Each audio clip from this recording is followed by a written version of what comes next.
bienvenue à tous. C'est le chapitre 24 de la série de vidéos Crystal Clear Electronics. Ce chapitre du programme porte sur le contrôle et la régulation que nous présenterons en 3 vidéos distinctes. Le chapitre a été écrit par Gergo Hrangli, Csaba Apro, Mate Tradler et Barbara Ujvari. Il a été supervisé par Adam Sabo. Ambrose Zelei sera notre présentateur dans ces vidéos. Dans ce chapitre, Zalan Gurika va nous aider à assembler les outils, à les utiliser et à expliquer clairement les tenants et aboutissants. Zalan, peux-tu nous dire quelques mots sur toi? Je suis Zalan Gurika, un étudiant en 4e année en ingénierie électrique à BME. Je travaille en collaboration avec l'université et mon travail est aussi mon hobby, programmer des microcontrôleurs pour différentes tâches. Je me suis intéressé à cela quand j'avais 14 ans et depuis, j'ai fabriqué une horloge Wi-Fi avec des tubes électroniques, un emploi du temps numérique, un contrôleur de bande LED, une calculatrice, 2 voitures miniatures et même un appareil de diagnostic automobile. Je fais aussi du scooter électrique, que vous pouvez trouver ici. C'est aussi lié au sujet d'aujourd'hui, mais nous en parlerons plus en détail plus tard. Bien. Merci pour l'introduction. Et vous m'avez peut-être vu dans des vidéos précédentes, donc je vais juste dire que j'ai passé beaucoup de temps autour des robots et à les contrôler. Les règles des robots. Qu'est-ce qu'un robot exactement? Essentiellement, c'est un dispositif mécanique, généralement alimenté par des moteurs électriques, mais pas n'importe comment. Ils peuvent recueillir des informations de l'environnement en utilisant des capteurs. Regardons-le. Donc un aperçu de Shaggy en train de vérifier. Ensuite, ces données sont transmises à un ordinateur où le programme du robot s'exécute, similaire à ce que nous avons vu dans le chapitre sur les microcontrôleurs. Le programme prend une décision et déplace les parties du robot en fonction de cette décision. Il est intéressant de noter que la façon dont les humains fonctionnent est très similaire à celle des robots. Nous avons aussi des organes sensoriels, un système nerveux central et un cerveau où nous traitons la perception. Ensuite, un message est envoyé du cerveau ou du système nerveux aux muscles, ce qui déclenche le mouvement de nos membres, le Mouvement du corps et mouvement. J'ai l'impression que ce sujet est très lié au contrôle et à la régulation. Oui, les disciplines du contrôle des robots et du contrôle du mouvement humain sont étroitement liées. Les uns aux autres. Et maintenant, par exemple, J'ai apporté un robot pneumatique comme dispositif de démonstration qui peut contrôler la position du bras du robot. Je peux contrôler 2 angles au total avec cette petite pompe pneumatique et cet interrupteur. l'aide de la pompe pneumatique et de l'interrupteur. Et pourquoi je parle de contrôle et non de régulation sera expliqué dans cette leçon, entre autres choses. Cela sera révélé parmi tant d'autres si vous êtes présent. C'est exact. Donc contrôle et régulation sont des mots très courants. Nous allons en entendre parler maintenant en général et aussi en relation avec l'électronique. Oui, nous entendons aussi le mot régulation dans le contexte de, par exemple, des lois régulant le fonctionnement de la société. Et aussi en foresterie, ils régulent également artificiellement les populations animales. Le désir d'influencer et de contrôler ce qui se passe autour de nous est une nature humaine fondamentale. Cette caractéristique humaine s'est manifestée dans de nombreux cas tout au long de l'histoire. Lorsqu'un pays s'étend, par exemple, cela signifie qu'il veut contrôler une plus grande zone. Donc, le fait est que nous ne ressentons un sentiment de propriété sur un objet ou un processus que si nous pouvons l'influencer, en d'autres termes, si nous pouvons le contrôler. Une autre force motrice derrière le développement du contrôle est la paresse. Nous voulons que les processus fonctionnent d'eux-mêmes et qu'ils se déroulent comme les avons prédéterminés. Le mot robot a été utilisé dans les années 1920, dans une pièce de théâtre sur des machines humanoïdes faisant des tâches simples. Les machines faisaient en fait le travail de service. Le mot robot signifie travail d'esclave. Après tout, il est dérivé de ce mot. Maintenant, passons à un véritable focus sur la régulation dans un sens technique. Regardons les aspects techniques. Les étapes pour mettre en œuvre une boucle de contrôle sont la modélisation, la conception et enfin la mise en œuvre. Par modélisation, nous entendons que nous sommes capables de créer un modèle qui représente avec précision les caractéristiques d'un processus du monde réel. Par processus, nous entendons une quantité physique mesurable. Par exemple, considérons le moteur à courant continu.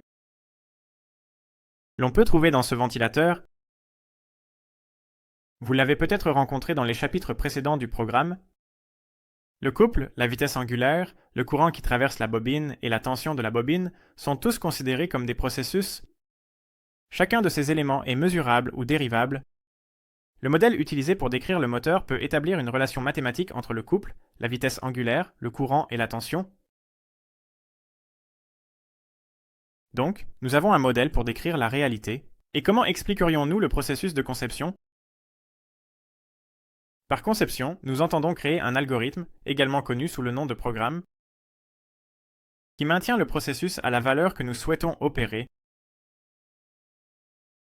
Par exemple, si nous voulons maintenir la vitesse du moteur mentionnée précédemment à 1000 rotations par minute, nous nous attendons à ce que l'algorithme maintienne la rotation par minute exactement à 1000.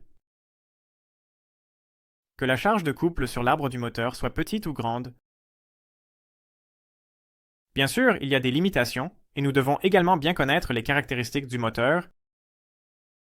On doit avoir un bon modèle. Donc, lors de la conception, je détermine ce qui doit se passer dans une situation particulière, puis j'écris un algorithme. Et que signifie la mise en œuvre? C'est une bonne question. Par mise en œuvre, nous entendons le processus de production de l'algorithme sous la forme d'un code de programme qui peut être exécuté par le microprocesseur. Après cela, parlons un peu des boucles de contrôle. Nous avons peut-être déjà un aperçu de la façon dont les robots et le système nerveux humain fonctionnent, mais examinons cela de plus près. Tout d'abord, nous devons clarifier les éléments qui sont impliqués dans une boucle de contrôle. Il y a toujours un processus que nous voulons contrôler. Cela signifie qu'il y a une valeur spécifique et que nous voulons maintenir le processus à cette valeur. Nous appelons cela la référence. Par exemple, pour un robot, la mesure à contrôler est la hauteur de l'extrémité du bras du robot mesurée par rapport à la table. Disons que la référence est de 10 cm. C'est là où je veux maintenir le bras du robot. Nous devons considérer la référence comme pouvant prendre à peu près n'importe quelle valeur. Donc nous avons besoin d'un bloc de formation de signal de référence qui ne nous permet pas de demander au contrôle une valeur arbitrairement grande. Nous demandons votre guidance. Et cela limite également généralement le taux maximum de changement du signal de référence. C'était en fait Chevy. Elle n'avançait pas d'un pouce. Donc par exemple, le bras du robot ne peut pas être censé sauter 3 mètres depuis cette position en 1/10 de seconde.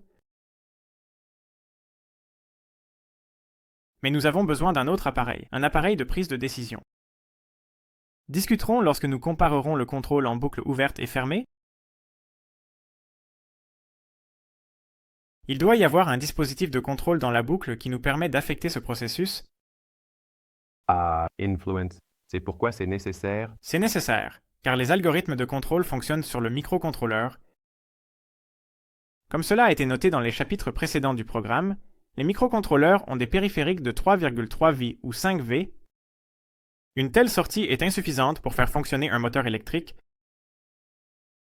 Donc, le rôle de l'actionneur est de convertir ces signaux faibles du microcontrôleur en signaux forts, qui fait fonctionner un moteur. Donc, pour le robot, l'actionneur est l'amplificateur de signal et le moteur électrique, qui génère ensuite le couple. Ou ici, dans un robot pneumatique, l'actionneur est un levier de travail entraîné par l'air qui génère de la force. Dans la plupart des cas, le microcontrôleur ou un grand ordinateur est l'unité de contrôle dans le système. Letching est le microcontrôleur, mais ils connaissent le Whip-Opsamito. Sa fonction est d'exécuter l'algorithme de contrôle et de décider quel type de signal de contrôle générer pour l'actionneur en fonction de l'entrée. Il y a de nombreux avantages à utiliser un microcontrôleur, car ils peuvent être facilement reconfigurés et nous pouvons modifier un paramètre même pendant que le programme est en cours d'exécution. De plus, avec l'augmentation de leur puissance de calcul, du nombre et de la complexité de leurs périphériques, ils peuvent exécuter presque n'importe quel algorithme. Et pourquoi n'utilisons-nous qu'un microcontrôleur ou un ordinateur dans la plupart des cas? Quelles autres solutions pourrait-il y avoir? Bonne question. Il existe des boucles de contrôle analogiques dont le système de contrôle n'est pas programmable et les signaux dans le système ne sont pas numérisés. Leur présence est principalement limitée à des zones spéciales. Si une grande vitesse est requise, les circuits analogiques sont encore principalement utilisés aujourd'hui. Étant donné que la plupart des ingénieurs sont des types visuels, de nombreux schémas et illustrations sont utilisés dans le domaine de l'ingénierie de contrôle pour aider à la compréhension.